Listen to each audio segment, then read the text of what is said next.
दिन के 12 बज रहे थे, लेकिन सोहन अभी भी सो रहा था। उसकी माँ सुमित्रा ने आवाज दी, सुमित्रा उठ जा बेटा, देख सूरज सर पर चढ़ आया है, कब तक सोता रहेगा। लेकिन सोहन पर कोई असर नहीं हुआ। वह चादर से मुंह ढककर दोबारा सो गया। कुछ देर बाद उसे खाने की खुशबू आने लगी। दाल में तड़का लगते ही उसे जोर से भूख लगने लगी। सोहन उठा और सीधा माँ के पास रसोई में पहुंच गया।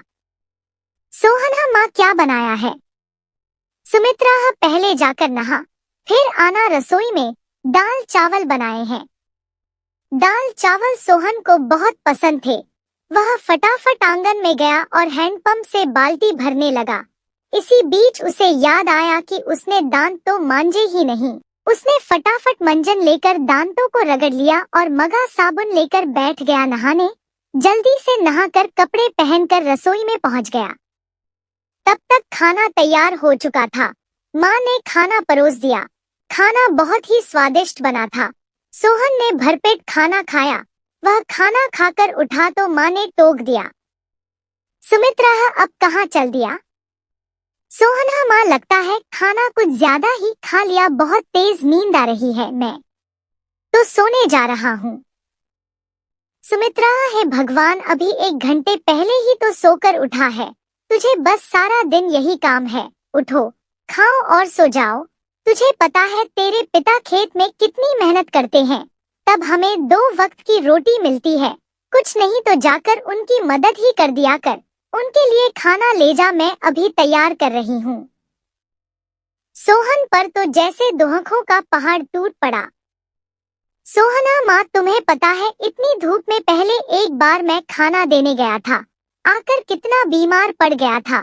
तुम ही चली जाना, मैं तो सोने जा रहा हूँ। सुमित्रा को बहुत गुस्सा आया। इससे पहले वह कुछ कहती सोहन तेजी से अपने कमरे में जाकर सो गया। सुमित्रा खाना लेकर खेत पर पहुंची। कबीरदास बहुत मेहनत से खेत जोत रहे थे। सुमित्रा, सुनो जी, पहले खाना खा लेते। कबीरदासा, अरे तुम इतनी धूप में क्यों परेशान होती हो, सोहन के हाथ से खाना भेज देती। सुमित्रा, हमारे तो भाग्य ही फूट गए हैं। ऐसा आलसी बेटा मिला है, बस खाता है और सो जाता है। भगवान जाने इस लड़के का क्या होगा। कबीरदासा, चिंता मत करो, एक दिन सब ठीक हो जाएगा। सोहन के माता पिता सोहन की आदत से बहुत परेशान थे। वह कोई भी काम नहीं करता था, बस सारा दिन सारी रात सोता रहता था।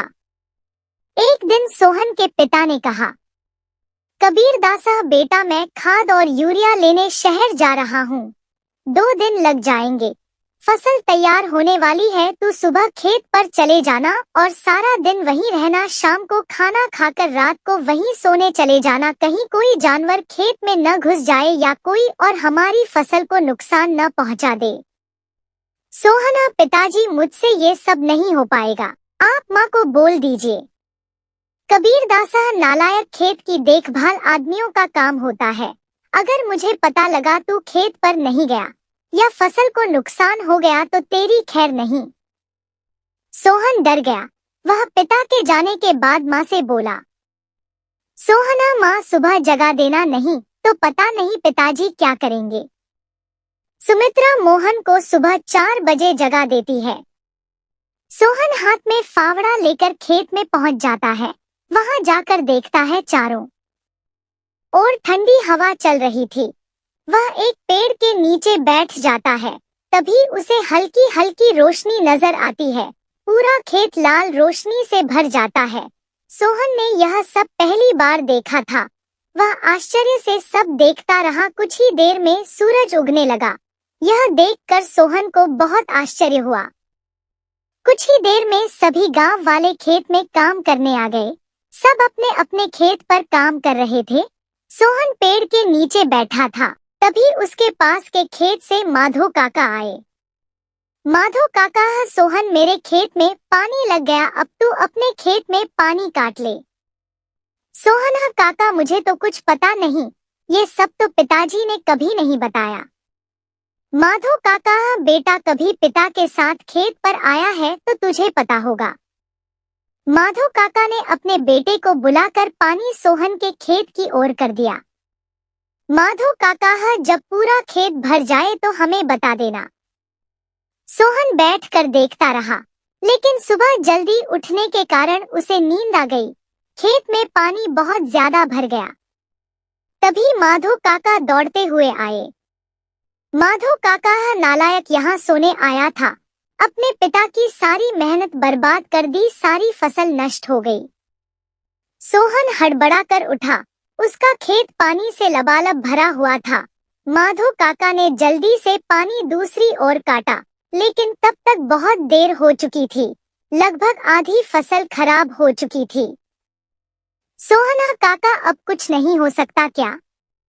माधव काका, नहीं बेटा, तैयार फसल का ध्यान बच्चे की तरह रखना पड़ता है। समय से पानी देना, खाद देना, जानवरों से बचाना, इसीलिए हम दिन रात खेत पर रहते हैं। अब तो भगवान ही मालिक है। सोहन पेड़ के नीचे बैठा रोता रहा।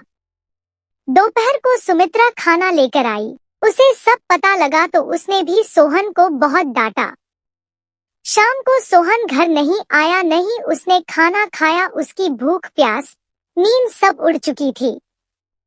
अगले दिन जब कबीरदास घर वापस आए तो उन्होंने सोहन के बारे में पूछा। सुमित्रा ने सारी बात बता दी। कबीरदास सब छोड़कर दौड़ते हुए खेत पर पहुंचे। उन्होंने देखा मोहन पेड़ के नीचे बैठा रो रहा था। आधी फसल खराब हो चुकी थी। सोहना, पिताजी मुझे माफ कर दीजिए, मेरे आलस ने इतना बड़ा नुकसान कर दिया। आप चाहें तो मुझे पीट लीजिए।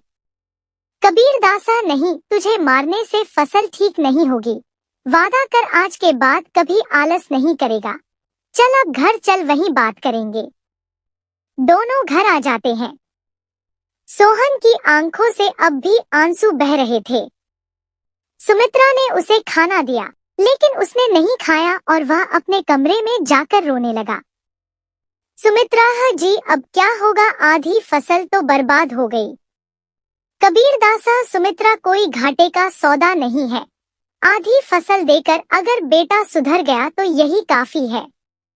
कबीरदास ने सोहन को बुलाया। कबीरदासा, बेटा, अब तो नुकसान होना था हो गया।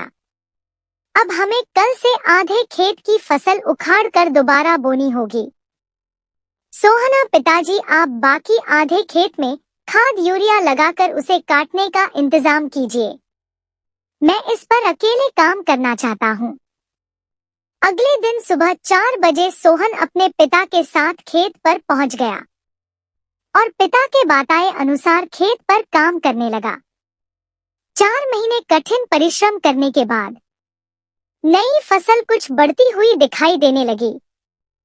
सोहन अब एक कर्मठ, मेहनती इंसान बन चुका था। इसी तरह कहानी का आनंद लेने के लिए सब्सक्राइब करें और दोस्तों को शेयर करें।